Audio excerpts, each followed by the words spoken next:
What's going on, you guys? I'm going to go through a handful of different tools today that I believe every mechanic should have that is at least decent quality. First up, I think, is everyone needs to get a good set of pry bars. Most of the ones I have here are the Mayhew Dominators. I've had this old handle style for about 8 years now, and recently I did break a couple of them. This one here, I was swinging, I think, a 10 or 12 pound sledgehammer at it, and that handle cracked. And then the other one I broke, I don't think I have it here with me, but it was this 16-inch one, and I just got them replaced. That's what this one right here is, and then that one I just had in the back, and I now have them in the new updated Mayhew Dominator handles, which I really like. But other than that, they have been awesome in the 8 or so years I've had them. I think pry bars are something definitely everyone should have that are decent. I made another video on this. I haven't gotten into it yet. This is a hyper tough pry bar made in USA. And for all the haters out there, there's a company called Wild. I think that's how you pronounce it, W-I-L-D-E. They are the ones that actually make this. Hyper Tough does not make it. It is 100% rebranded. And this pry bar is made right here in the States in Kansas. I haven't gotten to really abuse it yet and really do a torture test on it, but for what I've used it so far, it's perfectly fine. I do like that little guy. I do have a few snap-ons. They're not with me. This is an awesome tool for working on trucks. This is made by Snap-on. It is a brake spring remover on air brakes. You just put your little spring in there. You kind of just tap it with your hand and get it in there, and pop your springs right out. Works awesome. You can kind of push down to get your springs on too. It's a little more of a pain in the butt, but you could use it for that too. And then I also have this one in the back. That is a 58-inch snap-on pry bar. That one was a little pricey. I pretty much just got that because 2 other guys in my shop got it, and I felt the need to get one also. For a few weeks, I regretted it until I started using it a ton. And at my shop, I actually have pry bars bigger than that. I got a couple railroad bars and a couple real big pick bars. But pry bars, something you definitely need to get. Next thing that's good, you really should have, get yourself a really good impact set of swivels.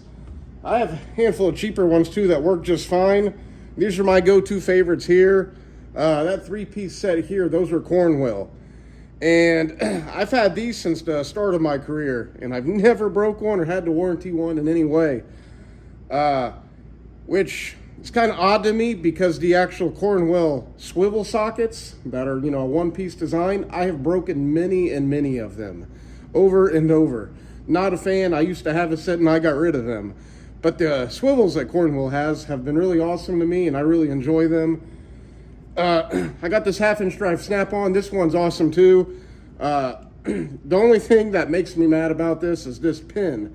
Once you put it inside something, it's kind of tight to go in, but it will not come apart no matter how hard you pull it. The only way to get this out of there is get a pocket pry bar or screwdriver, push that pin, and then release it, and that's how you get them apart. So that is a safer socket because your sockets usually won't come flying off of there. But like I said, these are awesome. You could also get the swivel sockets themselves. That's a whole nother video. I didn't feel the need to bring all them in here today, but that swivel sockets are awesome. Another thing, I really like these guys. These fuel line or flare nut wrench sockets, they call them. This is a 21.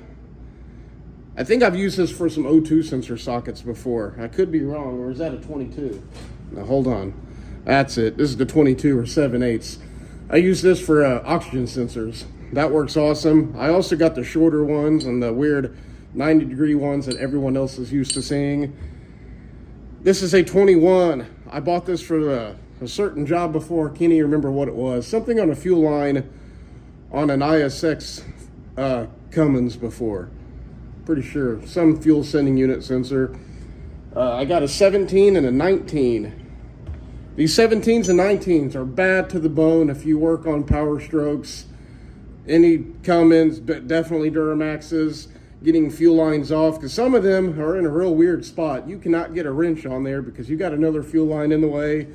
Too many obstructions, but you can get a ratchet and a socket on there, get that down on your fuel nut, and then break it free. And usually once some fuel nuts break free, you could actually get your hand down in there, just spin them off by hand unless they're being real stubborn. But those are awesome. I got this old 3/4 one. That is, I mean, it's an old vintage one. I got that one passed down to me. I've never even had to use it yet. And then I got a 5/8 one. 5/8. I got this for Ford 7.3 IDIs. On the bottom of them injection pumps, there are a few lines that are virtually impossible to break free with the wrench because you cannot get in there. But you can get this down in there, and there's a few of them that you can't tighten or loosen with this. That's the whole sole purpose I bought this guy. But these things have quite a few different uses. I mainly use them on fuel lines, but anything with a line or obstruction whatsoever, you can use them bad boys on. If you work on a lot of heavy duty stuff, you're removing drive shafts on big trucks, get you an awesome set of Driveline sockets. These are both 1/2 inches, well, 1/2 inch drive, but they're a 1/2 inch size also. I have a 12 millimeter, I believe it is, in my toolbox. I forgot to bring it, but a 1/2 inch and 12 those are your two main common sizes on big trucks. This is a snap-on. It's just a straight one.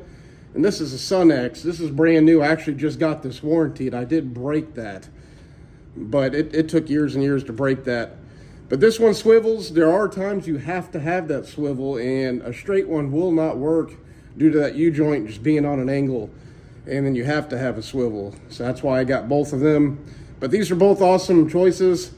This snap-on one, you can see how the teeth are kind of rounding. That is, it's just going to happen on this one.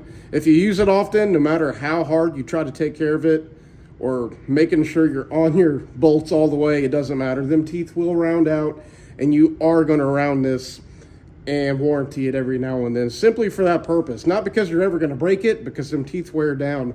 And I think Snap-on sort of does it on purpose, just because it's holding so much force from a 1/2 inch drive or 3/4 impact to not break it. So the teeth are kind of the soft spot on this. My Sun-X never did that, but after so many uses, that pin design decided to blow apart and it became in 2 pieces. But there's the part number on that Sun-X if you want to look that up. And then the Snap-on, let's see if I can find it. It is S6197. Yes, that's what that is. And those are both 1/2 inch drive. These are awesome for drive lines. Next up, this is something I really like. I have a Cornwell set that I keep at home. I just recently got this Sun-X one to replace it so I can take my Cornwell one home. These sockets, they are supposed to be like a dual size. You can use them for metric or standard. If you got some bolts that are just slightly rounded out, or, you know, they're just not in the best condition, or they're crazy tight, these don't help you that much. But they are good for low torque applications and doing interior work. It's mainly what I use this for, just interior panels. It comes with your little adapter in there, and this is a flex head. The only thing I like about that Cornwell Blue Power set I had more is that it did not have the 1/4 inch piece on there. So imagine that being gone, and all it had was your side for your bit. It came with an actual bit in the kit that was a 1/4 inch size, and you would just plug it into there, and then you could put a socket on there. So due to this having that built into it, the ratchet is wider, and it screwed me on a few jobs, and I couldn't get it in there. But overall, it is good. I love the flex head feature. That makes it awesome for doing a lot of crazy dash panels that are up in there. And this is a big interior tool that I use constantly. And if you're a big diesel guy, you work on a bunch of bullshit, I'm sure you already got a pair of these. But these are the most dope pipe wrenches. These do not let go. I mean, once you get on there, they're just like a normal pipe wrench. You get down on there, you could just take one hand, your foot, a bucket on a skid steer, it don't matter. just push down on that top handle and you don't have to squeeze, and they just lock on and bite like crazy. And these teeth are awesome. And you could use them for countless things. Turning tie rods on big trucks. I used to use this big one a lot for winding up the roller on a rollback tarp system. But there's just so many things you can use them for. Anything that you can use a regular pipe wrench for, you can use these guys for. They are pricey. I'm not, necessarily condoning Snap-on for this. Icon has a cheap version out. I personally don't have it, so I can't say how good they are, but I'm just going based on the tools I have. I absolutely love these. These are something awesome to have. You've got to get you a set of them. Another thing, get yourself a good coolant pressure tester. This is a Cornwell one I got. I've had this for a while. I think when this first came out, it might have been 150 bucks. I think Snap-on wants like 250, 300 for theirs. And I know Snap-on's adapters, every single adapter is like $90 to $100 just for one adapter. I think that's quite a bit ridiculous myself. But I got this years ago for like 150 bucks. And it comes with a handful of different regular radiator caps. This one, I believe, is a GM thread-on coolant adapter. It also works on a lot of Freightliners, Columbias. That green one, I believe, is for an Audi, Porsche, or Volkswagen. I used to use it on Volkswagen TDI diesels all the time. But this is awesome to have, whether you're a diesel guy, an automotive guy, it does not matter. Especially diesels that have so many more coolant lines, and you got your EGR coolers. It's awesome for checking your EGR coolers when you want to unhook your crossover pipes and pressurize your coolant system, check for leaks. I used to do that all the time on a little 8-liter Cummins. I'm blanking out. Not an ISC, not an ISB. I'm blanking out on what Cummins I use it on all the time. But I would constantly have EGR cooler problems, and I would use this, pressurize the system, and then I would unhook that crossover tube and look for coolant sitting in or flowing right through that EGR cooler. But checking coolant leaks, if your shop does not have one, it's pretty much a must-have that you gotta find yourself a coolant pressure tester kit. This is a tool I like. I don't use it crazy often, but it is one of those tools that is a lifesaver to me. This is for taking off EGT sensors, and there's a handful of other exhaust sensors on your DPF filter and whatnot that you use to take these off. I'm going to show another link on the screen to a video where I'm kind of describing about this tool a bit more, but when you're taking off those EGR temp sensors or all your particulate matter sensors, a lot of times they are on there good, because like anyone knows on exhaust, your nuts, bolts, sensors, they're usually on there pretty damn tight. Sometimes you put a wrench on there, and your wrench just rounds it. And at my old job, we replaced DPF filters quite often, and we never replaced the sensor unless the sensor was bad. So as much as I just wanted to cut that wire and just put a regular socket on there, that was very frowned upon, and I cannot do that. So that's where these bad boys come on. You just run your wire through that slit in the socket there, and you get it on there. And what I've always done is I just take a hammer and beat it on there a little tighter. Then you can get an impact, a ratchet, or whatever, and just pop them free. But whenever them nuts on there start to round out, these are a lifesaver sometimes, and they work phenomenal. This is a tool. It ain't necessarily a you need this thing, but it's a tool I just like. This is a yoke puller for heavy duty trucks. I was not going to spend the $400 or $500 that Tiger tool wants for theirs. So I found this one on Amazon. I believe it was like $100, but it just has this, just pretty much a big solid piece of steel. And yes, I know you can homemade these. I used to have a homemade one, and after so long it bent. So that's why I got this. But it's got the little cutouts for your little ears that stick out on your yokes. But you just put that bad boy on there, run this in, and then I have a couple different style of U-joint straps that I keep in the box for depending on what I'm doing. And then I got a handful of different bolts. I think some of them are the 1/2 inch, some are the 12. And I just keep this in there as a kit. So whenever I got to pull a yoke, when I'm doing something in that nature, working on a transmission or rear end or whatever, I always got what's needed in there. The only downfall I really don't like about this, though, I will be honest, is that head is a square shank, not a hex. So I've always thought about welding on a nut real good, so I could use like a 15/16 socket on there. I just haven't gotten around to that. I do have an 8-point socket I use, but it's chrome. That guy's only going to last so much longer until it decides to crack, so hopefully that doesn't happen soon, and when it does, I'm going to be either welding that nut on there, or I'm going to be getting an impact 8-point. Pliers. I am all for Nipex. These are not all the Nipex I own. I have quite a few different pairs. This is just my two go-to pair I really love. These 12-inch pairs, I lost them one time.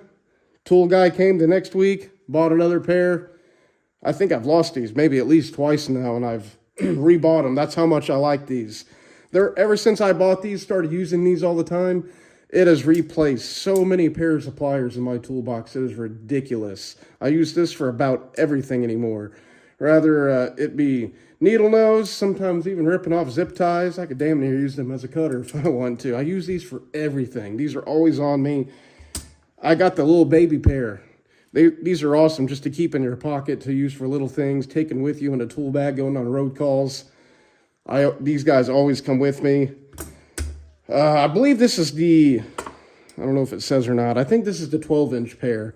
I have an 8-inch pair in my box. And then in my bottom drawer, I think it's a 22-inch pair. It was like $100-something for that one at a local tool store by me. But Nipex can never go wrong. In my opinion, they're one of the best pliers on the market. Get yourself an awesome pair of cutters. These are snap-on cutters. I have two of these pair. I keep one pair in my toolbox, and I keep one in my tool bag or on the service truck. They have been phenomenal to me.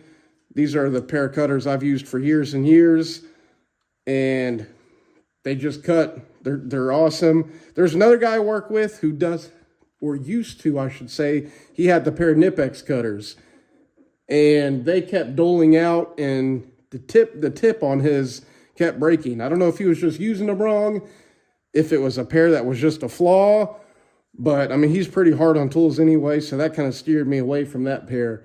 But the two snap-on pairs I have, they have been phenomenal, and they are definitely tools that I really enjoy and like. So that is just a handful of tools today that I'm showing you guys that I believe every diesel mechanic needs to have, at least sort of quality-wise, or even if it's just a specialty tool such as the flare nut sockets or the Driveline sockets. Like these flare nut sockets are not really a must-have, but on certain jobs, they definitely do make things easier. So thank you guys for watching, and subscribe if you haven't already, damn it, and like my video. Thank you guys.